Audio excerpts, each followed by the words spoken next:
पानिपतच्या युद्धातील ह्या 3 चुका नक्कीच तुम्हाला माहित नसतील आणि ह्याच त्या 3 चुका आहेत ज्यामुळे पानिपतचं युद्ध हारले गेले आणि त्या ज्या चुका आहेत त्या मी या पुढच्या 2 मिनिटाच्या व्हिडिओवर डिकोड केल्या. 1761च्या आधी मराठे म्हणजे भारताचे ऍक्च्युअल रूलर्स होते. दिल्ली त्यांच्या कंट्रोलमध्ये होती आणि मुघल एम्पिरियर त्यांचा पपेट होता. पण अचानक उत्तर भारतातून एक वादळ आलं, अहमद शाह अब्दाली. अहमद शाह अब्दाली याने ठरवलं उत्तर भारतातील मराठ्यांचा प्रभाव कमी करण्याचं. पण त्याचबरोबर पेशव्यांनी पाठवली त्यांची सर्वात पॉवरफुल आर्मी म्हणजे सदाशिवराव पेशवे आणि पुढचे भविष्यातील पेशवे म्हणजेच विश्वासराव.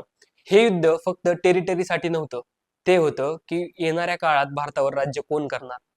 इथूनच सुरू झाल्या 3 चुका ज्याने पूर्ण इतिहास बदलून टाकला. पहिली चूक, सिव्हिलियन बर्डन. मराठ्यांसोबत 3 लाख सिव्हिलियन्स आले होते. मुलं, बायका, व्यापारी, पुजारी.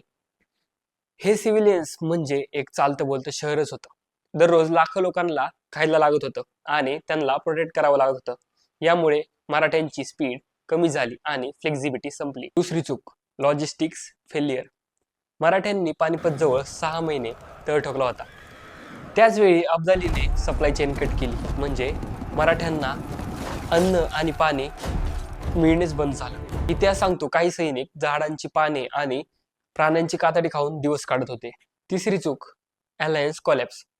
मराठ्यांसोबत शीख, जट, रजपूत यांनी ऐनवेळी मराठ्यांची साथ सोडली आणि मग मराठे एकटे पडले. विश्वासरावांना गोळी लागल्याच्या नंतर कमांड स्ट्रक्चर कॉलॅप्स झाली.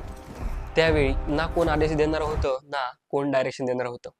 त्याचवेळी मल्हारराव होळकर मागे हटले आणि ते पाहून अब्दालीने पूर्ण आर्मी इनसर्कल केली. मराठे हारले ही बातमी जेव्हा पुण्याला कळली त्यावेळेस बालाजी बाजीराव यांना इतका मोठा धक्का बसला की पुढच्या 2 महिन्यात ते आजारी पडून मरण पावले.